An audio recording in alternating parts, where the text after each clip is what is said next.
I really appreciate that my peers have voted me in there, so that's quite the honor. It's the first time it's happened for me, so it's quite the honor. You've had better years and not had an all-star year. Does that surprise you? I've definitely had better statistical years, yeah, that's for sure. But maybe it was just that time around. You recognize the blocking this time, I think. Yeah, that could be. That could be. The offense got 3 stars. Defense was shut out. Are they a little PO today? I didn't hear anything. I think that there's definitely a couple of defenders that were left off the table that probably should have got the nod. But I guess that's just the way it goes.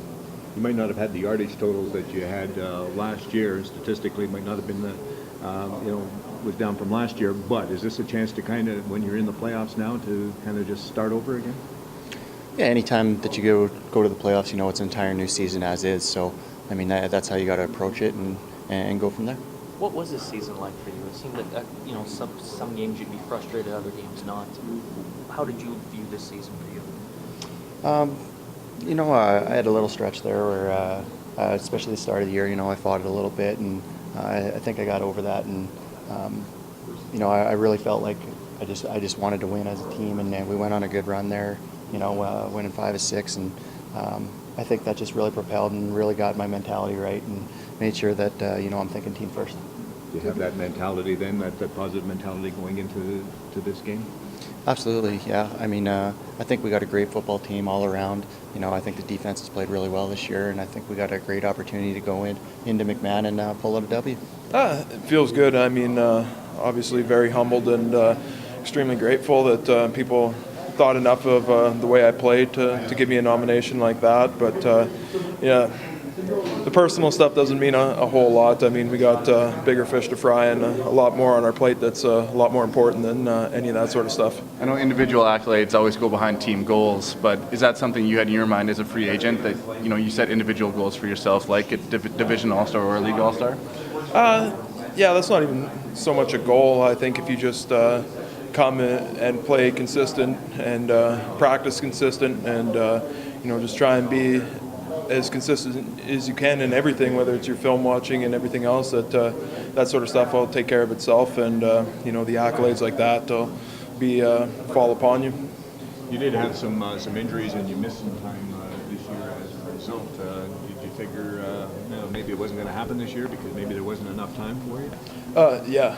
I really only played 13 and a half games, so in terms of everything that I've overcome this year, and to come back off the injuries, it's probably been one of the years that I can personally feel better about myself than playing the 18-game season and getting the awards. I battled through and overcame a lot more than I have in years past. So on a personal note, it's something that I can be proud of.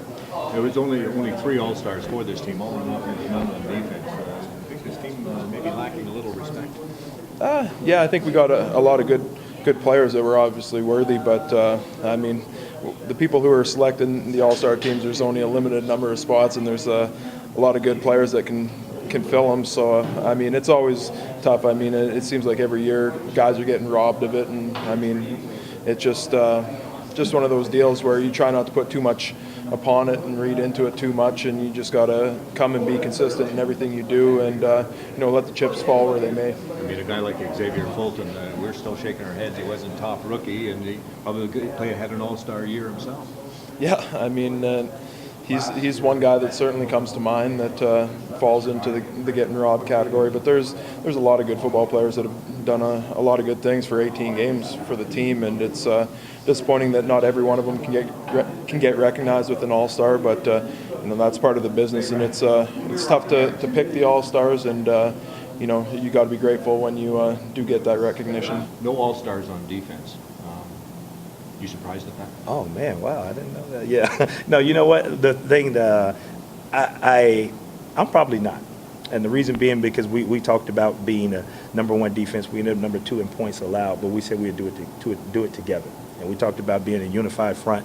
I'm glad when guys get individual accolades, they always come through a team type deal. But we've rotated a lot of guys in there, and a lot of different guys has helped us become the #2 defense in this past season. So I think some guys could have been close, but at the end of the day, whoever voted for it voted that way. But I think we have some good players on our defense. Do you feel that your team as a whole, though, doesn't get a whole lot of respect just because, I mean, there's only 3 in total, you have 3 on offense in that team? Well, when you start looking at it and start saying what's the respect, we have our fans and, everyone has their fans. But as far as respect, whoever voted for it, and it's really you guys who voted for it, but, whoever votes for it, that's how they see it. That's who they think are the best players.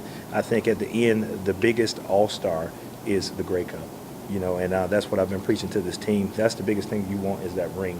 That's bigger than any individual accolade. That's what you're going to remember from years on in. Is it something, though, that the guys can kind of rally around, though? Oh, yeah, I'm sure they're pissed individually, because they played hard. And some of those guys, like I said, I'm sure they do deserve those honors. But at the end of the day, I think they just have to continue to show who they are. And the best way to show is show that they want to be the #1 defense in the postseason. Chris Getzlaf always seems to have success. He has a history with the Calgary Stampeders. You were DB coach. I mean, was there anything specific that just seems to spur him on, whether it's mentally or physically?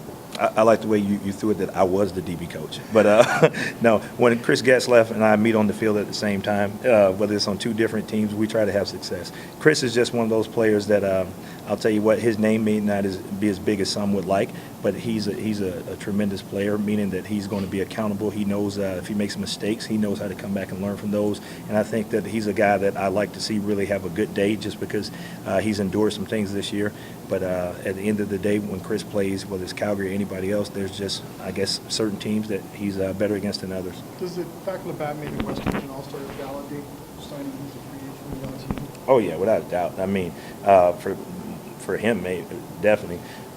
LaBatte is a very good football player. He's a very good football player, and I think that means he's been East and West, correct, as an all-star. And I think he deserves it. He's the ultimate pro. He's a fierce competitor, and he loves his job, and he takes it very seriously. I think Picard could have been in that mix too. I definitely do. Like I said, I mean, if I was picking it, and league-wide, then we'd probably have 1 or 2 guys sitting there, just because I know them individually, and I know how they've played, and I've watched them not just 1 game or 2 games, but I've watched them every game.